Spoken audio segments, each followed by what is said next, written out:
पद पद म प म ध प म ग म ग रे सा नि सा रे ग. So Dr. Madhu Bhatt Tailang is the first female singer of the century-old Dhrupad tradition, and her father was the legendary Dhrupad singer Pandit Lakshman Bhatt Tailang, and they have been in the Valvacharya Vaishnav sect since 500 years, and they have been the original Haveli Gayak saints. She is the Dean of Arts and Music Faculty at the Rajasthan University. And Madhuji, you know, Yes. 1.5 week ago, हमारा एक programme है अखंड दिया, जहां हम daily साधना करते हैं. और हमारी प्रिय दीर्घा, उन्होंने कहा कि हमें श्रीनाथ जी को इन्वोक करना है. और हमने कभी भी श्रीनाथ जी को इन्वोक, कृष्णा को तो हम करते रहते हैं, कभी भी श्रीनाथ जी को हम लोग ने उस स्वरूप में इन्वोक नहीं किया था. और जब ये बातचीत चल रही थी, तो मुझे बहुत ही रिग्रेट हुआ कि मैं भी इसी संप्रदाय में बॉर्न हुई हूँ, मैं भी इसी पुष्टि मार्ग में बॉर्न हुई हूँ, मेरे एंसेस्टर्स उसमें बॉर्न हुए हैं और मैंने सेवा की है, और कृष्णा तो मेरे प्रिय हैं, पर फिर भी इस रूप में मैंने उनको सभी जगह देखा है, पर मीन्स तस्वीरों में देखा है, पर मैंने एक्सप्लोर नहीं किया. तो मुझे ये इतना रिग्रेट हुआ और मैं बहुत बहुत रोई. मैंने शिवो को भी कॉल, और फिर मुझे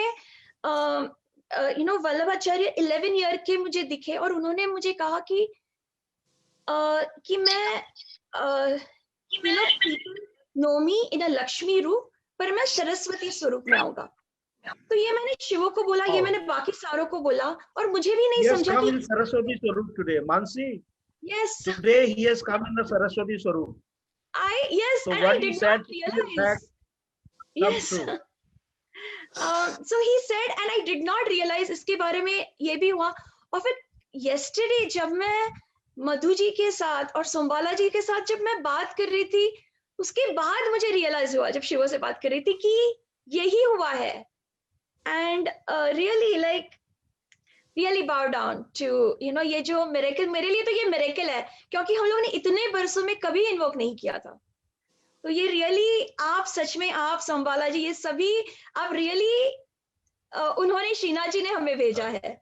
really bow down to that. So I can really keep talking about Madhu ji, and what I found most unique is ki their whole family is so steeped in parampara, right? And yet Madhu ji has such a research mind. Like when I asked her what is the difference between classical Hindustani and Carnatic, even though she has done so many workshops, in her own humility she's like, nahi, mujhe aur bhi research karna chahiye. And she was like, actually उन्होंने इतने workshops किए हैं. तो I was like, really research भी उनके DNA में ही है. ये सब ये श्रीनाथ जी भी उनके DNA में है, पर ये research भी उनके DNA में है. और ये सब होने के बावजूद भी मैंने थोड़ा गूगल पे रिसर्च किया, तो पता चला कि उनके जो पिताजी हैं, उनको लगा कि ये मधु जी की जो आवाज है, that is like Pukhraj, right? Pakhavaj, sorry, Pakhavaj. You can see as Pakhavaj, and Mansi's Hindi, please, because she has not been living in India for a very long time.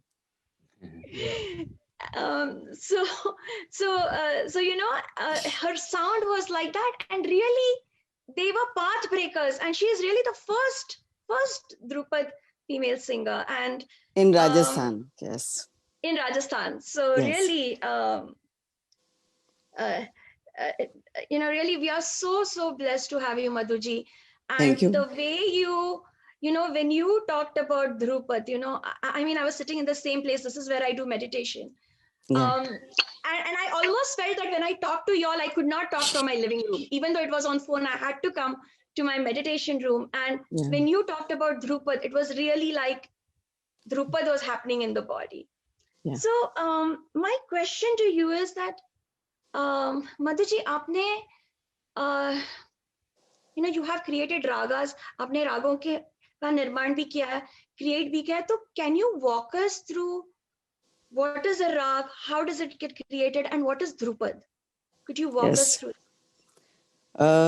सबसे पहले मैं नमस्कार करती हूँ आप सभी को, और I am very much thankful to Quanto Life and Dwapar Sadhana Charitable Trust to invite me in panel discussion about the topic dimension of classical music, spiritual dimensions. तो जैसा आपने क्वेश्चन मुझे किया है कि ध्रुपद क्या है, जैसा मैं तो बच्चे जब वर्कशॉप लेती हूँ बच्चों की, तो बच्चों को बच्चों की भाषा में मुझे समझाना पड़ता है कि क्योंकि एक बहुत भारी भरकम चीज को आप को बहुत सहज और सरल भाषा में अपनी चीज को समझाना आना चाहिए। तो मैं बच्चों को समझाती हूँ कि जैसा आप लोग गीत गजल भजन या कोई भी गीत गाते हैं, ऐसे ही हमारे यहाँ दो पार्ट हैं म्यूजिक के, खासतौर पर एक तो होता है क्लासिकल शास्त्रीय संगीत और दूसरा होता है अशास्त्रीय कहते हैं, जिसमें शास्त्रीय नियम पूरी तरह से फॉलो नहीं होते हैं।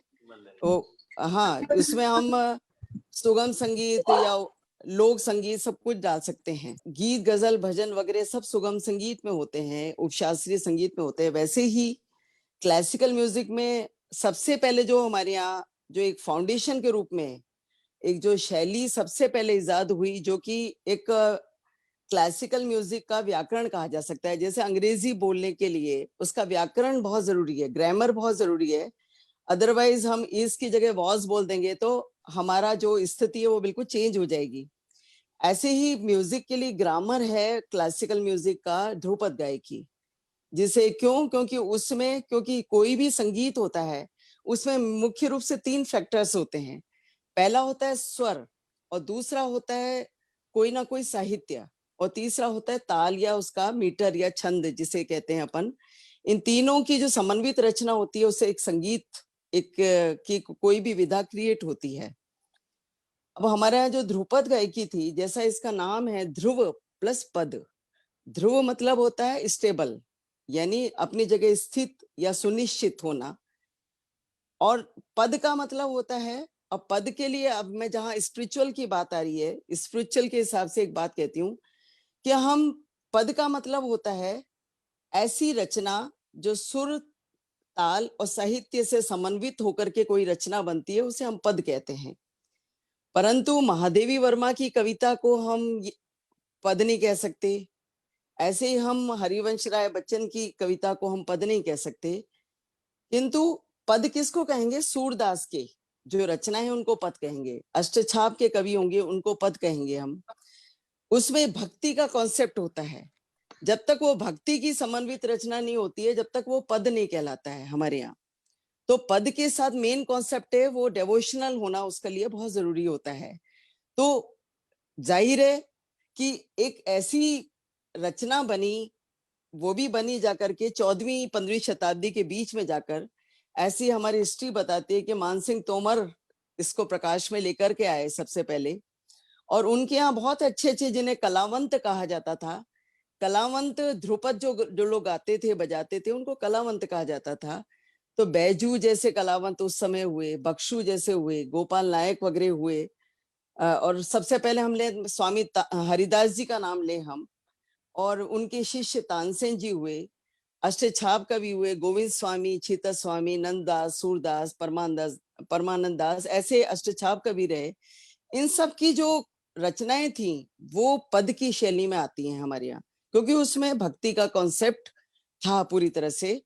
और दूसरी बात वो गेय थी यानी वो गाने लायक थी, क्योंकि उसमें मीटर होता था, छंद होता था, उसमें ह्रस्व दीर्घ प्लुत, ये जो हमारे यहाँ ग्रामर के हिसाब से बोला गया है कि स्वर को कितना बढ़ाया जाए, किसी शब्द को कितना, क्योंकि शब्द ब्रह्म है और स्वर भी ब्रह्म है, उसको उसको उसकी आराधना जब तक नहीं पूरी होती है जब तक उसका सही उच्चारण व्याकरण के हिसाब से ना हो। तो इसलिए इसका पूरा शास्त्र बना हमारे यहाँ, सुर का पूरा हमारा शास्त्र बना। और हमारे यहाँ कहते हैं कि सब कुछ ओंकार से निकला, अउमा, इसको हम ब्रह्मा विष्णु महेश के बराबर इसकी उपमा हम देते हैं। और ध्रुपद में सबसे पहले ब्रह्मा विष्णु महेश की स्तुति हमको एक क्लासिकल फॉर्म में लेकर के आई। जैसे हमारे यहाँ ध्रुपद है, शिव आदि मध्य अंत जो गात जोगी शिव, कनक विष अमी आदि विष भोगी शिव आदि, नाभि के कमल ते तीन मूरत भई, भिन्न जाने सोही नरक भोगी शिव आदि। यानी ये हमारे यहाँ चक्रों की बात कहते हैं, कमल दल की बात कहते हैं, नाभि का, नाभि से जो हमारे यहाँ जो साउंड है, जिसे कबीरदास जी ने औंधा कुआं भी बोला है कि जहां से साउंड जनरेट होता है। तो ये एक पूरा यौगिक विद्या है। हमारा जो संगीत था पहले से प्राचीन काल से देवी आराधना का ही विषय रहा है। और हमारी रागे भी देवताओं के नाम पर पहले बनी, देवी देवताओं के लिए समर्पित हुई। जैसे प्रथम आदि राग भैरव, भैरव है वो शिव के नाम से बनी। ऐसे बहुत सारी राग रागिनी गॉड गॉडेसेस के नाम से बनी है। और जैसे दुर्गा नारायणी राग है, सरस्वती राग है, ये सब देवी देवताओं के नाम पर बने। ये बहुत बड़ा हमारे यहाँ आध्यात्मिक एक कॉन्सेप्ट है संगीत का, कि हमारा संगीत आध्यात्म से ही साथ सहचर होकर के चला है, उसके बिना नहीं होता है संगीत। और सबको देवताओं के लिए समर्पित है। और ध्रुपद में ज्यादातर जो पद होते हैं, जैसा कि मानसी जी को मैंने अभी बताया, कल बात भी हो रही थी कि हमारे यहाँ टेम्पल में जाकर के पहले क्लासिकल म्यूजिक की आराधना होती थी। टेम्पल्स का हमारे यहाँ बाद में जाकर के दो धाराएं हुई। जब वो मंदिरों से जब दरबारों का समय आया, दरबारों के समय में भी ध्रुपद जैसी गायकी में हमारे यहाँ विशेष तौर पे भक्ति के पद होते हैं। सारे जितने भी पद होते हैं भक्ति के होते हैं। वो शिव की आराधना होती है, दुर्गा की होती है, कृष्ण की आराधना होती है, हमारे यहाँ विभिन्न गौड़े गौड़े सरस्वती जी की आराधना होती है। और इस प्रकार के हमारे विभिन्न देवी देवताओं की, दुर्गा जी की आराधना होती है। और हमारे यहाँ जब दरबारों का समय भी आया, तो जो हमारे कलावंत थे, ध्रुपदीय थे, वो एकदम जब दरबारों, जो क्योंकि दरबार अन्नदाता होते थे, जो राजा होते थे, अब उनकी प्रशंसा कहनी है, अब ध्रुपद को कैसे वो लोग ढालें। तो हमारे यहाँ मध्यकाल में जो भक्ति काल था, हिंदी साहित्य में भी हमने पढ़ा है, उसमें हम देखते थे कि ये जो है सुमिरन को मानो है, राधा कृष्ण सुमिरन को माना है। तो उन्होंने ध्रुपद ऐसे भी रचे जिससे कि भगवान की आराधना हो रही है और उसके माध्यम से राजा को लग रहा है कि हमारी आराधना हो रही है। तो ध्रुपद में पूरा भक्ति का कॉन्सेप्ट ही चला है। दरबारों के समय में भी आते आते आते ध्रुपद वालों ने भगवान की ही आराधना की है। और उसको ऐसी रचनाएं बनाई है जैसे तुम रब तुम साहिब, तुम ही करतार, घट घट पूरण जल थल भरतार, तुम ही रहीम तुम ही करीम, गावत गुनी गंधर्व, सुर नर सुर ताल, तुम ही पूर्ण ब्रह्म तुम ही अटल, तुम ही जगत गुरु तुम ही सरदार, कहे ये तानसेन तुम ही आप, तुम ही करत सकल जग को भव पार। अब तुम ही रहीम तुम ही करीम, अब वो राजा सोच रहे हैं हम हमारे लिए हमारी प्रशंसा हो रही है, किंतु ध्रुपदीय राजा के को कह रहे हैं, किंतु आराधना कर रहे हैं प्रभु की। तो ध्रुपद में हिंदू देवी देवताओं की रचनाएं हुई हैं। और बाद में जाकर के कुछ उर्दू का समावेश हुआ, कुछ और भाषाओं का भी समावेश इसमें हुआ। तो इस तरह की रचनाओं में ज्यादातर, यदि अधिकतम देखा जाए तो पूरा भक्ति की रचनाएं इसमें देखने को मिलती हैं। तो ये हमारा एक बहुत बड़ा आध्यात्मिक पक्ष है जो ध्रुपद गायकी के लिए मैंने बताया कि अब उसमें ध्रुव क्या है, स्टेबल क्या है। उसमें जैसे राग है, राग को बिल्कुल प्योर फॉर्म में, जैसे अभी हम कह रहे थे वाइब्रेशंस की बात कह रहे थे राग के माध्यम से, वो जब तक नहीं होगी। हमारे यहाँ ध्रुपद में श्रुत्यात्मक गायन है। हर राग में स्वर के एक माइक्रोटोनिक जो उसका एक बिंदु होता है, वहां तक जब तक उसको हम नहीं पहुंचाते हैं। अब जैसे भैरव में कैसे दहिवत कैसे आंदोलित होगा, कैसे ऋषभ आंदोलित होगा, जब तक वो उस श्रुति के रूप में आंदोलित नहीं होता है, वो उसका वाइब्रेशंस, उसके उसका जो उसका आत्मिक जो एक संबंध होता है मनुष्य के साथ या जो साधक है उसके साथ, नहीं हो पाता है जब तक उसको उसका माइक्रोटोनिक उसका राग के कॉन्सेप्ट को हम जब तक उसको टच नहीं करते हैं। उदाहरण के लिए मैं थोड़ा सा आपको बताना चाहती हूँ। अब भैरव है मान लीजिए,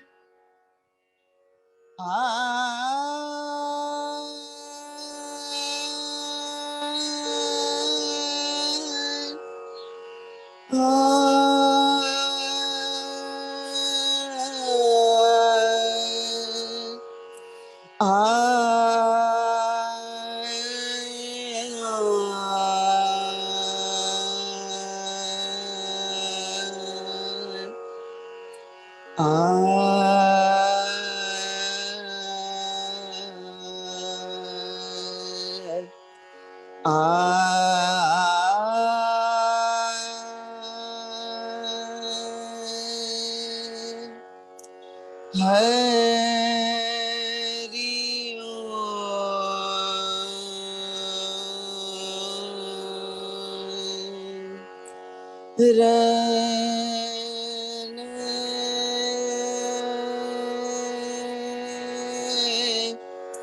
रना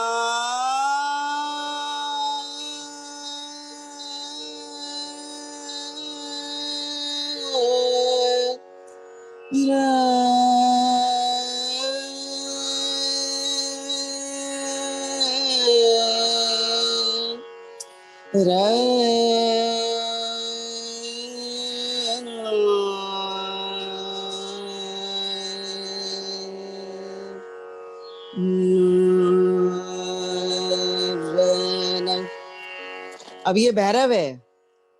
अब इसको आंदोलन जो हम कहते हैं वाइब्रेशंस, वाइब्रेशंस को जब तक नहीं पकड़ते हैं, जब तक हम उसका जो राग का जो एक उसका जो एक जिसे हम कहते हैं उसकी एक आत्मा राग की, वो जब तक क्रिएट नहीं हो पाती, जब तक वो समक्ष नहीं हो पाती है।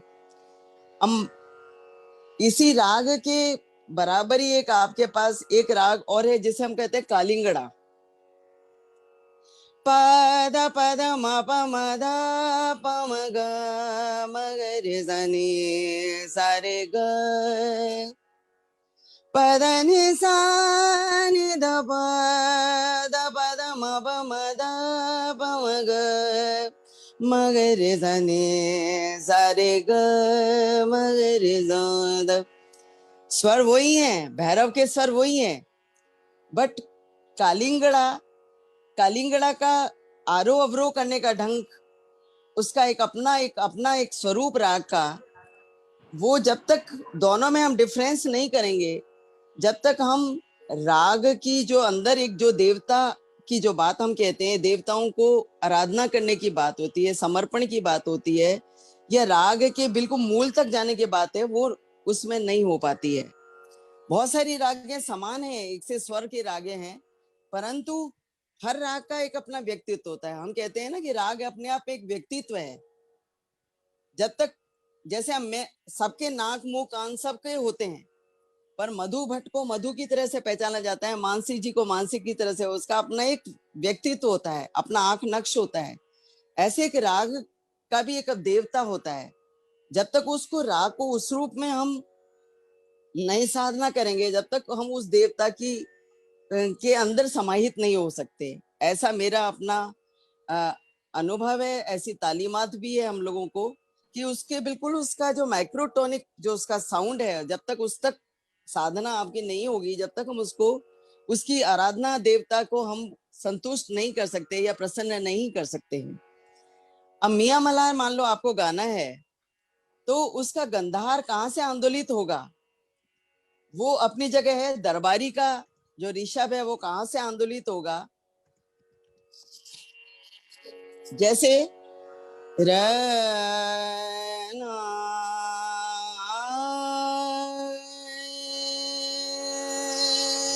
रना रना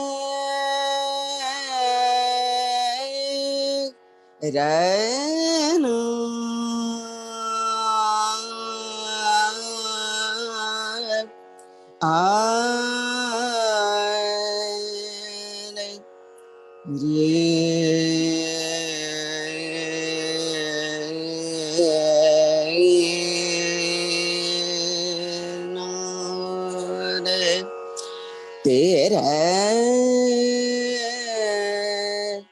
रखना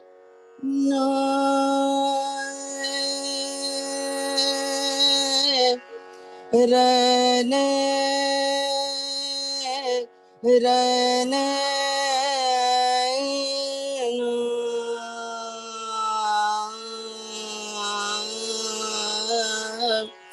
अब ये मियां मल्हार है, हम इसको दरबारी के रूप में नहीं देख सकते।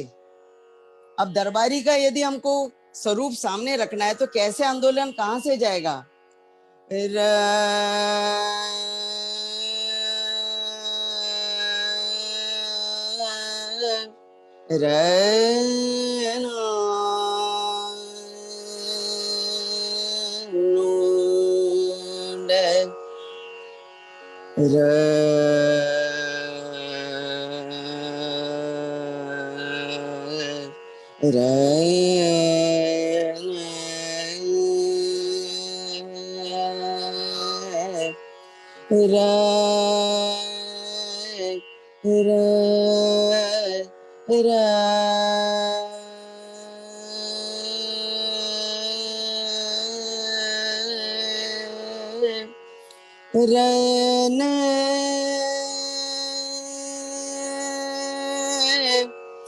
रहने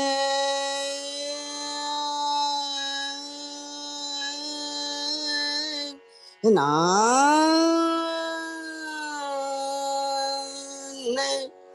रे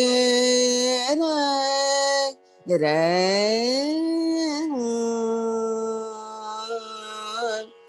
अब ये कहाँ से नी जा रहा है? रे આટલી delivery છે. ना અરે કશું delivery નથી. रुकेश, yes, तो कहने का मतलब है इसका श्रुति, श्रुति को जब तक हम टच नहीं करेंगे वो राग वाइब्रेट नहीं होती है, उसके वाइब्रेशंस उसकी राग की जो मूल है वहां तक नहीं पहुंच पाता है। तो ये प्योरिटी ध्रुपद शैली की खास पहचान है। तोड़ी में पंचम कैसे लगना है? लोग कह देते आरोह में वर्जित है तोड़ी। रहने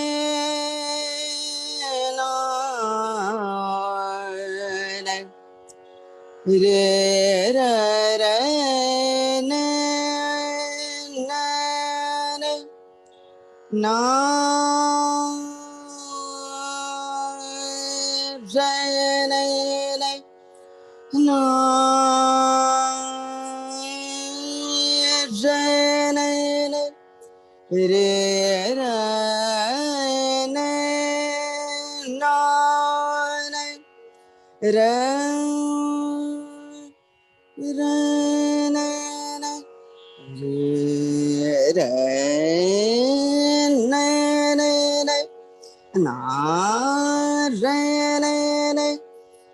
अब ये कहां से दैवत जा रहा है? ना ना रे तो हमारे यहाँ जिसे कहते हैं नेवल की साधना, नाभि की साधना, खरच की साधना,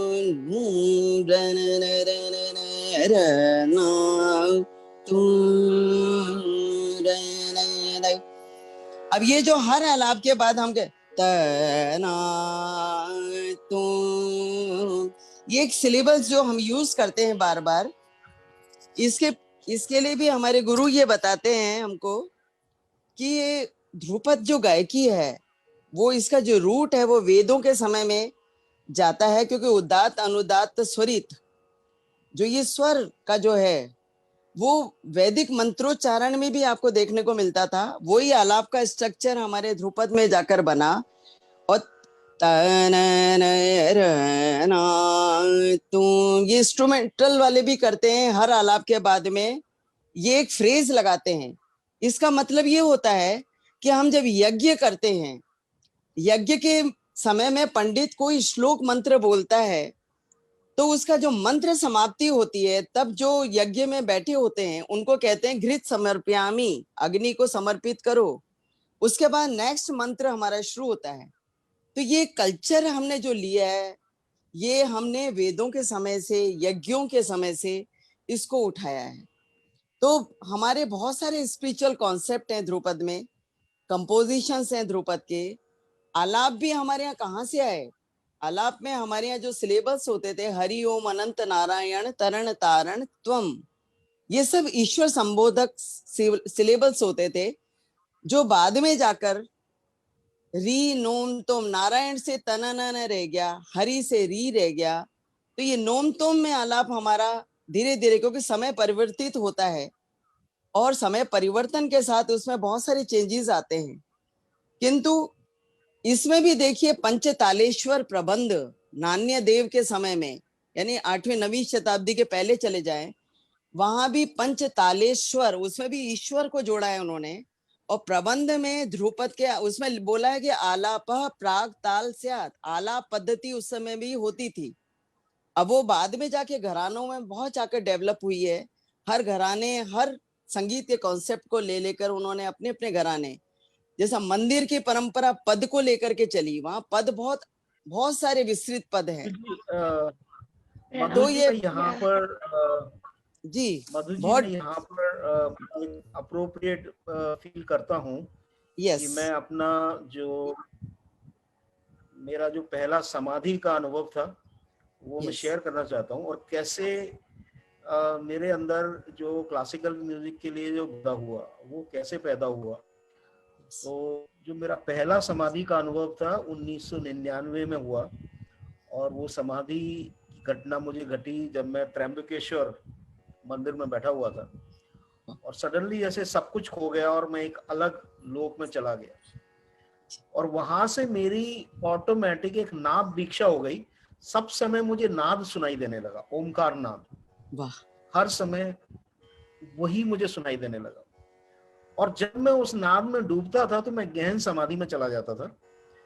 और जब मैं क्लासिकल म्यूजिक को सुनना शुरू किया, और आज मैं मेरे गुरु ओशो को भी याद करना चाहता हूँ। आज उनका महापरिनिर्वाण दिवस भी है, और मुझे लगता है इस समय ओशो की एनर्जी, ओशो स्वयं हमारे बीच में मौजूद है। तो उन्होंने एक बात सिखाई थी कि जीवन में ऐसे सुनो जैसे पूरा शरीर सुन रहा है, कान नहीं सुन रहे। गुड।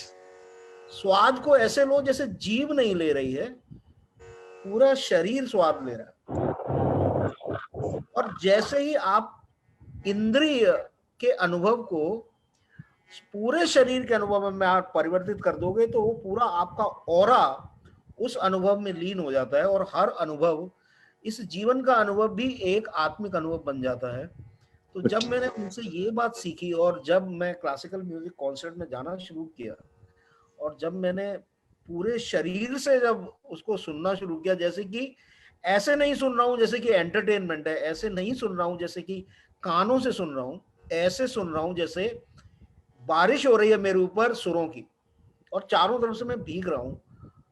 तो वहां से समाधि के अनुभव मेरे गहरे होते चले गए, और मैं जिस जिस म्यूजिक कॉन्सर्ट में गया मैं गहरी और गहरी समाधि में डूबता चला गया। और उसके बाद एक और आयाम जुड़ा, जो आज बहुत से क्वांटो साधक यहाँ आज मौजूद हैं, और मैं रियली, मेरी ये बहुत गहरी इच्छा है इस समय, और ये इच्छा मैं प्रभु को समर्पित कर रहा हूँ कि जो क्लासिकल म्यूजिक को सुनने की यदि ये दृष्टि अगर आ गई, तो ना सिर्फ जो क्लासिकल म्यूजिक के जो श्रोता है, मुझे लगता है 10 गुने हो जाएंगे।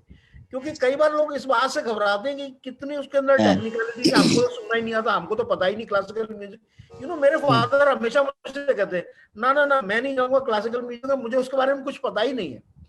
और आप विश्वास नहीं करेंगे कितने लोगों को मैं ये कहकर लेके गया हूं कि तुमको 1% भी पता होने की जरूरत नहीं है, तुमको सिर्फ अनुभव करना है जो वहां हो रहा है, और तुम्हारी आत्मा जाग जाएगी। तुमको तो सिर्फ इतना ध्यान रखना है, बाकी भूल जाओ। और मैं स्वयं इसी तरह से सुनता हूं। तो जब दूसरा एस्पेक्ट जब जुड़ा, दो और एस्पेक्ट जुड़े, और आज बहुत से क्वांटो के साधक यहाँ मौजूद हैं, तो मैं उन सब से भी कहूंगा कि आज हमारे बीच में जो आर्टिस्ट हैं, इतने अच्छे आर्टिस्ट हैं, हमको आंख बंद करके पूरे शरीर से सुनना है। और दो और एस्पेक्ट जो जुड़े, जो हमारी क्वांटो साधना थी, कि जिसमें हम हमारा जो इंडिविजुअल सबकॉन्शियस है, हमारे जो विकार हैं, उसको वाइब्रेशनल फॉर्म्स में हम देखते हैं। और जब उसको देखते हैं और साथ में बाहर से जो वाइब्रेशन बरस रहे हैं, दोनों साथ में मिक्स हो गए, तो आप समझ लीजिए आपका ट्रांसफॉर्मेशन शुरू हो गया, आपकी फ्रीडम शुरू हो गई, सारे विकार आपको अपने आप छोड़ने लगते हैं। ये दूसरा डायमेंशन था। और तीसरा डायमेंशन, जब मुझे देवी देवताओं के साक्षात अनुभव होने लगे वाइब्रेशन फॉर्म में, और जब मैं देखने लगा कि जब वो हमारे जीवन में आते हैं तो सडनली सब कुछ बदल जाता है। और वही अनुभव मुझे क्लासिकल म्यूजिक में होने लगा। तब मुझे समझ आया कि इसकी एक बहुत बड़ी क्रिएटिव डायमेंशन है। मैं ये जानता हूं कि जब भी मैंने क्लासिकल म्यूजिक को बहुत गहरे में सुना है, मेरे जीवन की समस्याएं अगर कोई थी तो वो ऑटोमेटिक सॉल्व हो गई हैं। और ऐसी वहां पर सीडिंग हुई है, कुछ ऐसी नई शुरुआत हुई है जीवन में, जो बाद में जाकर फलीभूत हुई है। जैसे कि हम बीज डालते हैं, तो मेरे लिए हर राग ऐसा है जैसे कि एक खेत है और उसके अंदर एक नया बीज डाल दिया गया है। तो इस तरह से मैं क्लासिकल म्यूजिक को लेता हूं। और एक्चुअली आज जो हमारा प्रोग्राम था, आज हमारे प्रोग्राम का पर्पस भी यही था कि इस समझ को हम लेकर आए, तो शायद ये पूरी दुनिया के लिए बहुत अच्छा होगा, और क्लासिकल म्यूजिक के लिए बहुत अच्छा होगा, और जितने भी साधक हैं उन सबके लिए बहुत अच्छा होगा।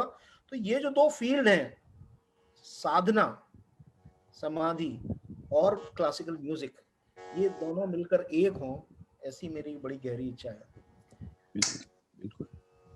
Shivo, Madhu ji has taken us to a space beyond words. जब मधु जी जब एंड करती थी ना, when she would end her singing, तो मुझे लगता था कि अभी मैं वर्ड्स तक कैसे आऊं वापस, क्योंकि वो मुझे वो वाइब्रेशन की दुनिया में लेके जा रही है। फिर मुझे वापस मुझे नीचे आने का मन ही नहीं कर रहा था कि मैं कुछ बोलूं। So really grateful। और मैंने शिवो को कहा, एक्चुअली यूजुअली हमारा ये जो प्रोग्राम रहता है क्वांटो लाइफ, हम लोग एंड में इन्वोकेशन कर रहे हैं। मुझे लगता है कि जो कमेंट्स आ रहे हैं लोगों के, मुझे लगता है कि इन्वोकेशन अभी हो ही रहा है, ऑलरेडी चालू हो गया, ऑलरेडी देवी देवताओं का आह्वान ऑलरेडी चालू हो गया है already. And the last thing, मैं शिवो को अभी बता रही थी कि मेरे मन में एक इच्छा, क्योंकि आप जब ध्रुपद एक्सप्लेन कर रही थी, और तो मेरे मन में ये इच्छा आई कि there are new gods and goddesses also being created. माँ सुलोचना देवी हैं, जो हमारे also give the example of Durga, Ma Durga, so that people can understand that there is a creation of gods and goddesses. हाँ, So तो a lot of people may feel so when कि we ऐसा look कैसे at होता Ma Durga was created for a specific problem. At that time there was Mahisasur, and there were no other forces that could destroy Mahisasur, because he could only be killed by a woman. So this goddess was created, and all the devas, the goddess is really, Durga is a vibrational field, और ये vibrational field में सारे देवताओं ने अपनी शक्तियां, अपनी सिद्धियां, अपनी कॉन्शियसनेस दी। शिवा ने दी, विष्णु ने दी, अग्नि ने दी, ये सभी देव और सभी देवों ने अपनी शक्तियां और सिद्धि दी, एंड दैट इज हाउ माँ Durga was created for a very specific problem. And today we have new problems. We have some of the same problems, but they have taken new forms. There are new crises. So, perhaps new gods and goddesses are being created even today. And similarly, goddess Sulochana was not born, but was created in quantum vibrational field. And of course, with the sadhana of Shiva. And Sulochana Devi was the daughter-in-law of Ravan. And she was the daughter of Sheshna, Shiva. of Sheshnag ji. Sheshnag, yes. She was a daughter of Sheshnag ji and the wife of Indrajit. And she was trapped by the, by the vibrational field of Ravan and held as a slave for thousands of years. Yeah, And she 7,000 was years. 7,000 years. And with the blessings of Shiva, of Mahadev, right? And, she was liberated and Shiva witnessed all this. And हम लोग हमारे पूरे क्वांटो life में हमने बहुत बार invoke किया है और बहुत लोगों को जो हम कहते हैं एंटिटीज या नेगेटिव एनर्जी से मींस छुटकारा जो जो जो खुद ही ट्रैप हुए थे उनसे छुटकारा पा रहा है. तो मेरी ये I think I speak for a lot of people that there is this longing that we hear one day how Ma Sulochana comes in the form of raga. So we can be instantly transported as we have been with all of you. Shiva, what do you? Is that Yes. It's just our humble And prayer. I'm also to be- feeling Ma Sulochana energy vibrations are somewhat similar to Drupad actually. Yes. Yeah. So Shiva, should we introduce the other artists, Mastrios, Yes. and then we all come together? Madhu ji अभी आपके साथ शुरुआत हुई है अच्छा और आगे देखते हैं प्रभु कृपा से आगे क्या क्या है देखते हैं. नहीं, सबको सुनना हम है. तो इतना- मुझे तो सबको इतना सुनने जा- की इच्छा है. सबको सुनना चाहती हूँ मैं भी. तो आप औरों को इनवाइट करें फिर. नहीं देखते हैं. मैं सिर्फ आज की बात नहीं कर रहा हूँ. जाइए मत, हम लोग अच्छा. वापस या नहीं और अच्छा, मैं अच्छा. आज की बात नहीं कर रहा हूँ. मैं जी. कह रहा हूँ जो अभी हमारी एक नई शुरुआत हुई है इस जीवन में यस और यस. प्रभु को हमारे द्वारा बहुत कुछ कराना है. हम तो सब उनके चैनल हैं, निमित्त हैं. जी जी तो अभी तो ये एक नई शुरुआत आपके साथ हुई है और मुझे लगता है बहुत कुछ आगे बाकी है. जी बहुत जी नए आयामों को ढूंढना और उनको जगत में बिल्कुल. प्रसारित करना. जी जी बहुत बिल्कुल धन्यवाद. सर. आप हमारे ये वाइब्रेशनल फील्ड, हमारा क्वांटो जो है वो वाइब्रेशनल फील्ड है. यस तो यस. आज आप उसकी पार्ट बनी है तो उसके लिए आपको बहुत बहुत धन्यवाद. थैंक और यू. हमारा कोलैबोरेशन जारी रहेगा, मुझे ऐसा उम्मीद है. बिल्कुल, मुझे बहुत अच्छा लगा. मैं बहुत धन्यवाद देना चाहती हूँ आपको, मानसिक जी को, पूरे क्वांटो लाइफ जो भी आपका पूरा महानुभाव है, जितने भी इससे जुड़े हैं सबको मैं अभी बहुत अपना थैंक्स देना चाहती हूँ. मुझे बहुत अच्छा लगा इस सेशन में आकर के और कई नए डायमेंशंस इसके माध्यम से आएंगे ऐसा मेरा विश्वास है. और मेरे को भी कुछ, क्योंकि देखिए ज्ञान का क्षेत्र ऐसा है कि जहां भी आप बैठते हैं वहां से कुछ लेकर के आते हैं. और मेरी भी हमेशा जिज्ञासा रहती है कि जहां भी मैं जाऊं वहां से कुछ लेकर के, मोती चुन के लेके जाऊं. या महासागर है, वहां से कुछ मोती मिल जाए तो मैं सौभाग्य मानती हूँ अपना. एक बार आपको बहुत बहुत धन्यवाद. यही Thank you. बल्लभाचार्य का सरस्वती डायमेंशन है. जी जी इसके बारे में मानसी बात कर रही थी. जी जी जी. Thank you sir. नमस्कार.